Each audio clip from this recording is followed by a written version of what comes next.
Ahoj lidi! V tomhle videu vám ukážu, jak nainstalovat a nastavit ELK Player na vaší chytré televizi. Nejprve klikněte na tlačítko domů, které je uprostřed dálkového ovladače, klikněte na něj, poté přejděte do aplikací, klikněte na aplikace, poté přejděte k této lupě a klikněte na ní.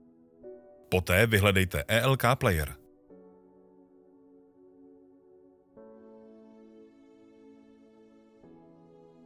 A už vidím svou aplikaci mezi návrhy.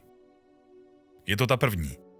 Takže ji vyberte, klikněte na instalovat a počkejte, až se aplikace nainstaluje. Jakmile se aplikace nainstaluje, klikněte na otevřít.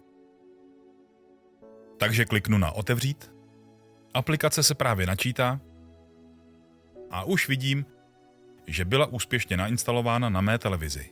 Aby tato aplikace fungovala, budete si muset koupit odkaz na playlist. Můžete si ho koupit z webových stránek, které najdete v prvním komentáři k tomuto videu. Odkaz na tyto webové stránky najdete také v popisu tohoto videa.